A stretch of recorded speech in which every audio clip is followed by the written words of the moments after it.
हरे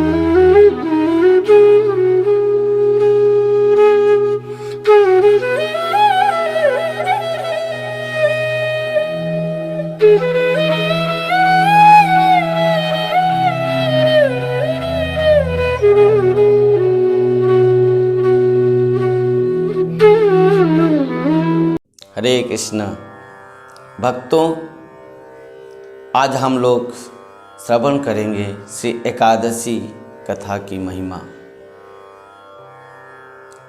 धर्म तो साक्षात भगवत प्रणीतम नवे विदुरुषेनापि देवा न सिद्ध मुख्य असुर मनुष्य कुतो न विद्याधर चारणादय।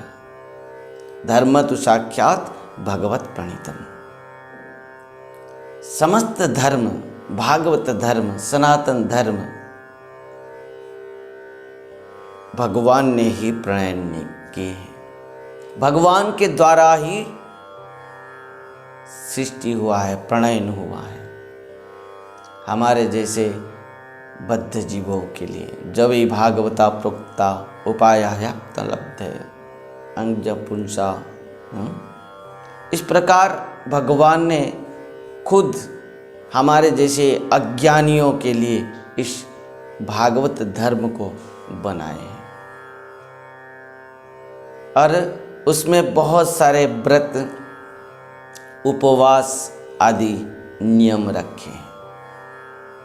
उपवास का अर्थ है उप अर्थ सन्निकट और वास अर्थ रहना। भगवान के सन्निकट रहना, भगवान के समीप में रहना, भगवान के चरण में रहना, मन तन से भगवान किसी चरण में ध्यान, मनन, चिंतन, श्रवण आदि करते हुए उनके सन्निकट रहते हुए उनका नाम, उनके गुणगान, उनकी कथा श्रवण, उनका नाम संकीर्तन आदि करते हुए इस व्रत को रखना है। भक्तों,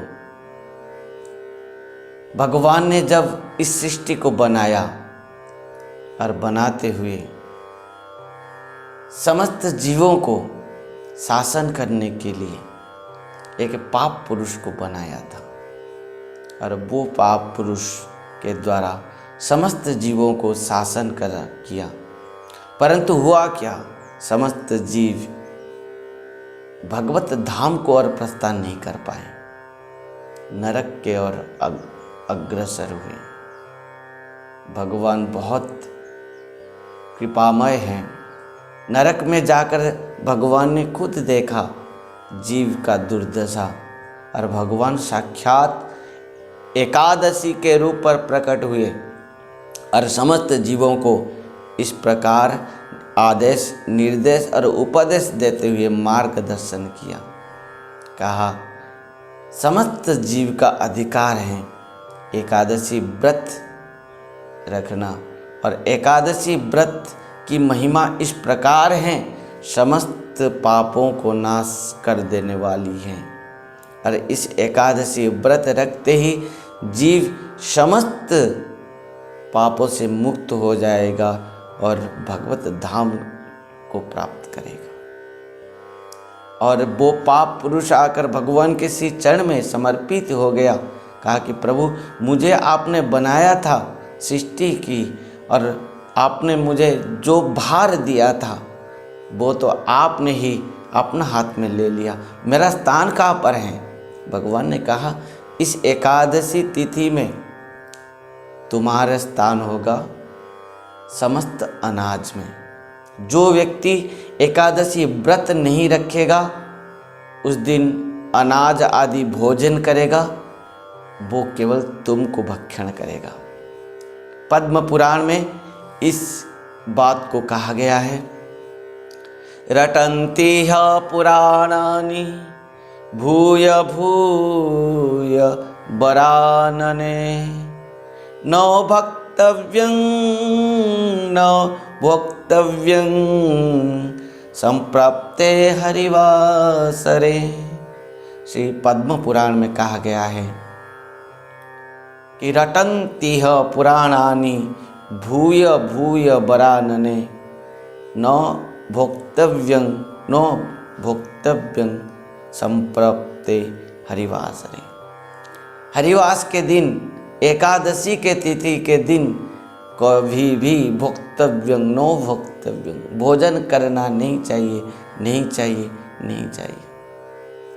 क्योंकि उस दिन जो भोजन करेगा केवल पाप को ही भोजन करेगा, पाप के अतिरिक्त और कुछ नहीं। उस दिन समस्त अनाज में केवल पाप ही, पाप का ही आश्रय है। समस्त प्रकार ब्रह्म हत्या, गो हत्या आदि समस्त पाप का निवास है। और श्री नारद पुराण में कहा गया है, जानी कानी च पापानि ब्रह्म हत्या समानी च अन्नमाश्रित्य तिष्ठन्ति संप्राप्ते हरिवासरे। श्री नारद पुराण में कहा गया है, जानी कानी च पापानि ब्रह्म हत्या समानी च अन्नमाश्रित्य तिष्ठन्ति संप्राप्ते हरिवासरे। इस हरिवास की तिथि, एकादशी की तिथि, उपवास के तिथि में, व्रत के तिथि में समस्त पाप इसी अनाज आदि द्रव्य में निवास करते हैं। जो इसको भक्षण करता है वो केवल पाप भक्षण करता है। और इस प्रकार स्कंद पुराण में भी बहुत सुंदर भाव से इस बात को प्रमाण की गई है। मातृहा पितृहा चैव भातृहा गुरुहा तथा एकादश्यांत जो भुंक्ते विष्णु लोकाच्युतो भवेत्। इस एकादशी तिथि में जो अनाज भक्षण भोजन करता है वो भगवत धाम प्राप्त नहीं हो पाता, उसका पतन हो जाता है। बृहद नारदीय पुराण में बहुत सुंदर भाव से कहा गया है, किस प्रकार यदि हम एकादशी के दिन में अनाज आदि भोजन करेंगे तो होगा क्या। ब्रह्म हत्यादि पापानं कथंचिन् निष्कृतिर्भवेत् एकादश्यां तु जो भुंक्ते निष्कृति नास्ति कुत्रचित्। बृहद नारदीय पुराण में कहा गया है कि इस अनाज में, इस अनाज आदि द्रव्य में क्या हुआ है, ब्रह्म हत्या आदि विभिन्न पापों ने निवास करते हैं। ब्रह्म हत्यादि पापानं कथंचित् निष्कृतिर्भवेत् एकादश्यांतु जो भुंक्ते निष्कृति निष्टि कुत्रचित्। इस प्रकार यहाँ समस्त शास्त्रों में प्रमाण हैं। और श्रीमन महाप्रभु चैतन्य महाप्रभु भी माँ से माने निवेदन करते हैं। भगवान श्री चैतन्य महाप्रभु कहते हैं, माँ मुझे एक आप दान दीजिए। सची माता कहते हैं, पुत्र क्या तुझे चाहिए, जो चाहिए मैं सो दूंगी। तो भगवान श्रीमन चैतन्य महाप्रभु कहते हैं, एक दिन मातर पदे करिया प्रणाम, प्रभु कहे माता मोरे देह एक दान। माता बोले ताई दीवो तुमी जा मांगिबे, प्रभु बोले एकादशी ते अन्न ना खाइबे। चैतन्य चरितामृत में कृष्णदास कविराज गोस्वामी पाद इस बात को लिखे हैं कि इस प्रकार माँ से भगवान श्रीमन चैतन्य महाप्रभु निवेदन करते हैं कि एकादशी के दिन में कदाचित भी किसी प्रकार भी अनाज भक्षण नहीं करना चाहिए। सची कहे ना खाइबो भालोई कहिला, सही होते एकादशी करिते लागिला। सची माता ने कहा, मैं कभी भी एकादशी में अन्न नहीं खाऊंगी। और उसी दिन से सची माता एकादशी व्रत करने लगे। इस प्रकार समस्त शास्त्रों में यह बात प्रमाण है कि एकादशी में कदाचित भी भक्षण नहीं करना चाहिए। और जो भोजन करता है एकादशी में वो केवल पाप भक्षण ही करता है एकादशी में, और कुछ भी नहीं, केवल पाप ही वो पाप भक्षण करता है। भक्तों, इस प्रकार हमने एकादशी की महिमा कथा को बहुत सुंदर भाव से सुना कि एक प्रकृति में एकादशी क्या है और एकादशी में क्यों अन्न नहीं खाएंगे, और एकादशी में यदि कोई अन्न भोजन करता है तो उसका होगा क्या, इस बात को हमने सुना। और एक एकादशी तिथि में अन्न भोजन निषेध क्यों है, और भी थोड़ा आगे हम श्रवण करेंगे। यहाँ पर ब्रह्म वैवर्त पुराण में देवर्षि नारद को श्री भगवान नारायण ने इस बात को कहा है कि एकादशी में क्यों भोजन नहीं करना चाहिए। यहाँ भगवान श्री नारायण कह रहे हैं कि हे नारद जी, सत्यं सर्वाणि पापानि ब्रह्म हत्यादिकानि च सत्यै वेद नमाश्रित्य श्रीकृष्ण व्रतवासरे। भगवान के समस्त व्रतों में और समस्त व्रतों में जो सर्वश्रेष्ठ व्रत हैं श्री एकादशी व्रत, इसमें क्या होता है, समस्त प्रकार ब्रह्महत्या दोष से लेकर समस्त पाप इसमें निवास करते हैं।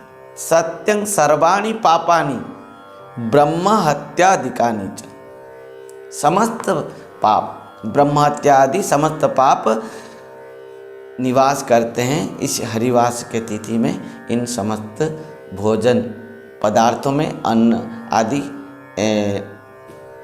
अनाज में। इस प्रकार ब्रह्म वैवर्त पुराण में भगवान नारायण साक्षात कह रहे हैं, और भी आगे कह रहे हैं, भुंक्ते तानि च सर्वाणि जो भुंक्ते तत्र मंदधि इहाति पातकी शोपी जात्यन्ते नरक ध्रुवम। और इसी एकादशी के तिथि में जो खुद खाता है, खुद भोजन करता है अनाज, और दूसरे को भी भोजन करने देता है, दोनों ही नरक जाएंगे। ध्यान देना, बहुत सारे लोग हैं जो खुद भोजन नहीं करते, उपवास रखते हैं, पर अपना परिवारों को भोजन कराते हैं। यदि कोई बंधु बांधव आ गए, यदि कोई अपना प्रिय परिजन आ गए तो उनको भोजन कराते हैं, परंतु एकादशी के तिथि में, एकादशी के व्रत के दिन में ना तो खुद अन्न आदि अनाज भोजन करना है, ना किसी को भोजन कराना है, सब कोई नरक जाएंगे। यदि एकादशी के तिथि के दिन पितृश्राद्ध भी पड़ा तो उस दिन पिंडदान भी निषेध है। द्वादशी के दिन आप पिंडदान कर सकते हैं। यदि उस दिन किसी प्रकार भी विवाह व्रत आदि हुआ, उस दिन भी किसी को अनाज भक्षण नहीं करना चाहिए, नहीं देना भी चाहिए। जो भोजन करता है और जो दूसरे को भोजन कराता है, सबके लिए पाप है, और जो भोजन करेगा वो जाएगा नरक। ब्रह्म वैवर्त पुराण। और यहाँ पर ब्रह्म वैवर्त पुराण में और एक श्लोक में कहा गया है, एकादशी प्रमाणानि जुग संख्या कृतानि च कुंभिपाके महाघोरे स्थित्वा चंडालतं व्रजेत। ध्यान देना, यहाँ पर ब्रह्म वैवर्त पुराण में कहा गया है, एकादशी प्रमाणानि जुग संख्या कृतानि च कुंभिपाके महाघोरे स्थित्वा चंडालतं व्रजेत। एकादशी संवित वर्ष तक, युग तक उसको कुंभिपाक नरक में जाकर वहाँ पर नरक भोगना पड़ेगा। हाँ, जो एकादशी व्रत में भोजन करेगा, जो एकादशी व्रत नहीं रखेगा। और उसके बाद क्या होगा, एकादशी संवित युग तक उसको नरक भोगने के बाद उसका क्या होगा, गलित व्याधि युक्तश्च ततः सप्त सुजन्मसु पश्चान् मुक्तो भवेत् पापात् इत्याह कमलोद्भवः। उसका क्या होगा? गलित कुष्ठ रोग। हाँ, गलित कुष्ठ रोग, उसका चंडाल गृह में वंश में जन्म होगा और उसको 7 जन्म तक चंडाल वंश में जन्म होते हुए उसको गलित कुष्ठ रोग होगा। और उसके बाद यदि साधु संत वैष्णव के संग किया और वो संग करते हुए यदि गुरु वैष्णव के कृपा से पुनः एकादशी व्रत किया, तब जाकर उसका उद्धार हो पाएगा। भक्तों, इस प्रकार हमने एकादशी व्रत के जो समस्त शास्त्रों में जो कहा गया है, सिद्धांत दिया गया है, उसको हमने सुना। क्योंकि शास्त्र की बात सबको मानना पड़ेगा।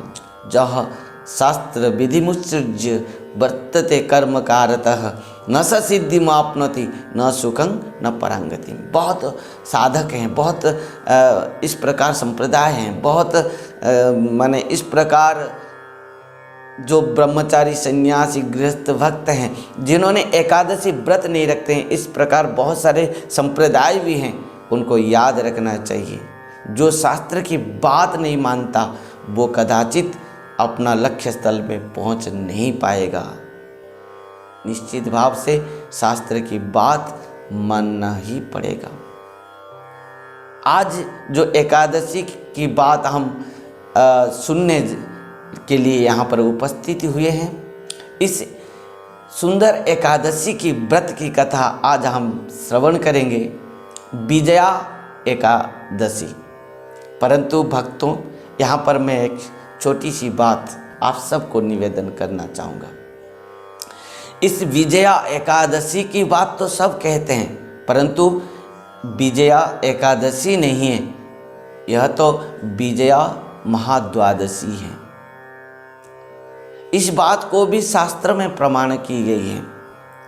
एक सुंदर शास्त्र है जिस शास्त्र का नाम है बृहत भक्ति तत्व सार। जो शास्त्र को हमारे गोस्वामियों ने, वैष्णव ने इसको उद्धृत किए हैं। बृहत भक्ति तत्व सार में इस विजया एकादशी को द्वादशी के भाव से महाद्वादशी के रूप पर वर्णन की गई है। और वहाँ पर एक सुंदर श्लोक में लिखा गया है, शुक्ला बा जदि बा कृष्ण द्वादशी श्रवण नीता। इस प्रकार कहते हुए यहाँ पर कहा गया है कि इस विजया एकादशी नहीं है, विजया महाद्वादशी है। द्वादशी के तिथि में इसको पालन करना चाहिए। और एक बात हो भक्तों, जिस माने एकादशी की जो तिथि है, यदि एकादशी के दिन 10वीं विधा रहता है तो उस दिन एकादशी व्रत पालन नहीं की जाती है। द्वादशी के दिन ही एकादशी व्रत को पालन की जाती है। और हरि भक्ति विलास के अनुसार इस बात को कहा गया है। और भी कहा गया है, यदि किसी एकादशी के दिन किसी प्रकार भी दुविधा है इसी बात को लेकर, तो द्वादशी के दिन यदि एकादशी व्रत को रखा जाए तो और ज़्यादा महिमा इस द्वादशी के दिन व्रत में हो जाती है। भक्तों, इस समस्त कारणों से इस विजया एकादशी को हम महाद्वादशी तिथि में महाद्वादशी के रूप पर पालन करना चाहिए। आइए वर्तमान हम लोग इस विजया एकादशी की महिमा कथा को श्रवण करेंगे। इस विजया एकादशी के बारे में राजा श्री युधिष्ठिर महाराज भगवान श्री कृष्ण के चरण में बैठते हुए, हाथ जोड़ते हुए अत्यंत विनम्र भाव से भगवान से प्रश्न किया कि प्रभु, आप तो मुझे कृपा करके हर एकादशी की महिमा को सुनाते आ रहे हैं, परंतु आज जो इस एकादशी है, फाल्गुन मास की कृष्ण पक्ष एकादशी का नाम क्या है, इसकी महिमा कथा किस प्रकार है, आप कृपा करके मुझे सुनाइए। भगवान श्री कृष्ण ने राजा युधिष्ठिर महाराज से कहा, हे राजन, इस एकादशी तिथि की कथा महिमा अत्यंत सुंदर और विस्तृत है, महिमामय है। इस एकादशी इस प्रकार है, समस्त पापों को नाश करने वाली है और इस एकादशी व्रत रखते ही जीवन में समस्त प्रकार हम जय कर सकते हैं, हम विजय हो सकते हैं। अतः इस एकादशी व्रत हमको समस्त जीवन के सफर में विजय देने वाली है, जय प्रदान करने वाली है। इस एकादशी व्रत को रखते हुए, इस महाद्वादशी व्रत को रखते हुए समस्त राजाओं ने जीवन में विजय को प्राप्त किए हैं। भक्तों, इस विजया महाद्वादशी इस प्रकार है, हमारे समस्त जीवन को सफलता के साथ विजय देने वाली है। तो श्री भगवान ने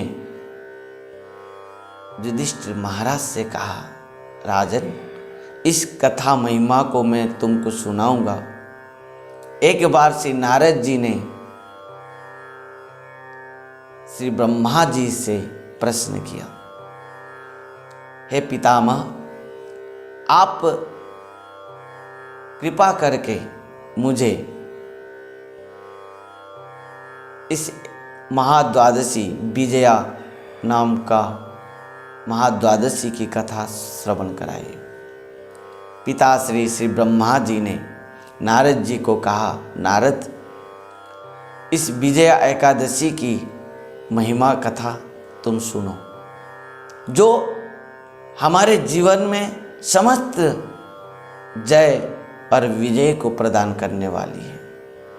और इसको और कोई पालन नहीं किए थे, साक्षात भगवान इस एकादशी को पालन करते हुए विजय प्राप्त किए हैं। एकादशी की महिमा को बढ़ाने के लिए भगवान साक्षात इस एकादशी व्रत को पालन किए हैं। तो श्री नारद जी को ब्रह्मा जी ने इस प्रकार सुनाते हुए त्रेता युग की बात कहते हैं, जब श्री भगवान राम जी 14 वर्ष तक वनवास गए, लक्ष्मण जी और सीता माता के साथ पहुंचते हुए पंचवटी में निवास करते हैं। वहाँ पर क्या होता है, रावण आकर सीता माता को चुरा के ले जाता है। भगवान राम सीते सीते कहते हुए जंगल में, वन में ढूंढ रहे हैं। जटायु के साथ भेंट हुआ और जटायु ने सीता जी को किस प्रकार रावण हरण करके ले लिया बताया और भगवान के गोद में उसका अंत हुआ, शरीर त्याग कर दिया। उसके बाद बाली को विनाश करते हुए सुग्रीव के साथ मित्रता स्थापन किया। श्री हनुमान जी को भेजे, जाकर वो लंका से स्वर्णमय लंका में पहुंचते हैं और वहाँ पर जानकी माता को दर्शन करते हुए श्री राम जी को समस्त संदेश देते हैं श्री हनुमान जी लाल ने। भगवान श्री राम जी ने जब इस बात को सुना, तब सागर समुद्र के किनारे आकर पहुंचा श्री भगवान राम जी ने और श्री लक्ष्मण जी से कहा कि लक्ष्मण, इस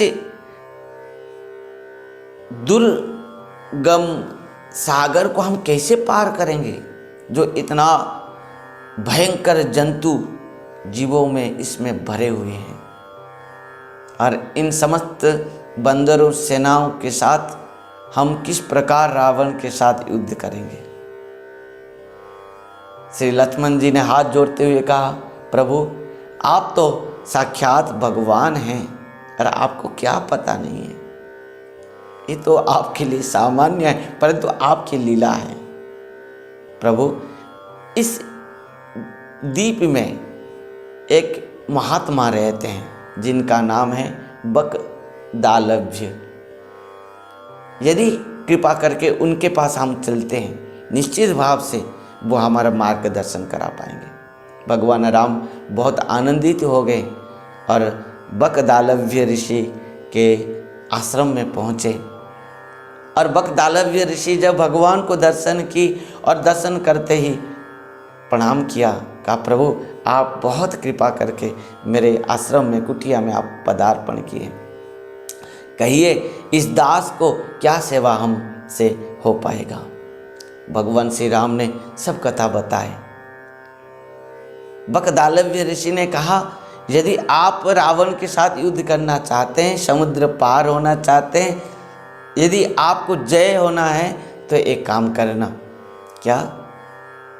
फाल्गुन मास की कृष्ण पक्ष एकादशी, जिसका नाम है विजया एकादशी, यदि आप इस एकादशी को बहुत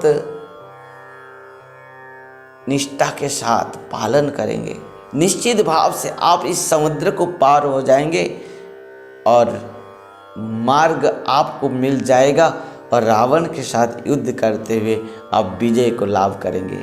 आपका जय होगा निश्चित भाव से, क्योंकि इस विजया एकादशी की महिमा इस प्रकार है, जो भी जीवन में पालन करता है उसका जीवन जय जयकार हो जाता है। वो हर कार्य में विजय को लाभ करता है, जय होता है उसके जीवन में। बकदालभ्य ऋषि के मुख से इस बात को सुनकर भगवान श्री राम बहुत आनंदित हो गए और इस फाल्गुन मास की कृष्ण पक्ष एकादशी, विजय एकादशी, जिसको महाद्वादशी कहा जाता है, इस महाद्वादशी व्रत को भगवान साक्षात पालन करते हुए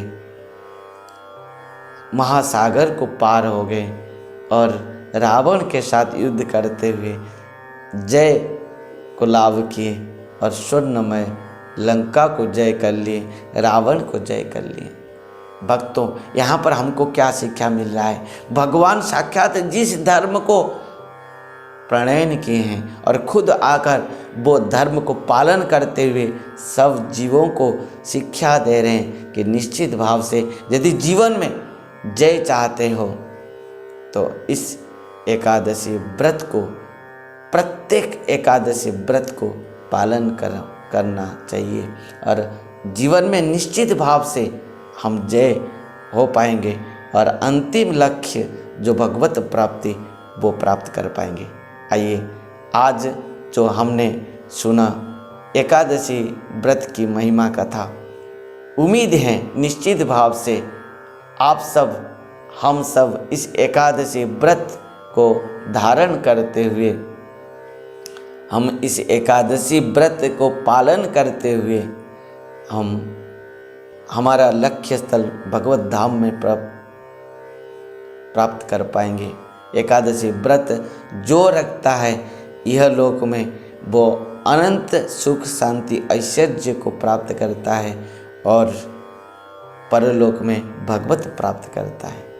हमारे गुरु महाराज परम पूज्य परम आराध्य पतित पावन गुरुदेव ओम विष्णुपाद परमहंस परिव्राजकाचार्य अष्टोत्तर शत श्री श्रीमद श्री भक्ति वैभव पुरी गोस्वामी गुरु महाराज जी श्री कृष्ण चैतन्य मिशन नाम का आत्मकल्याण संस्थान प्रतिष्ठा करते हुए प्रत्येक जीवों को शिक्षा दिए हैं एकादशी व्रत पालन करने के लिए। आइए, आज हम गुरु महाराज जी के श्री चरण में समर्पित होकर इस एकादशी व्रत को रखें और निश्चित भाव से हमारा जीवन जय होगा। हरे कृष्ण, हरि बोल।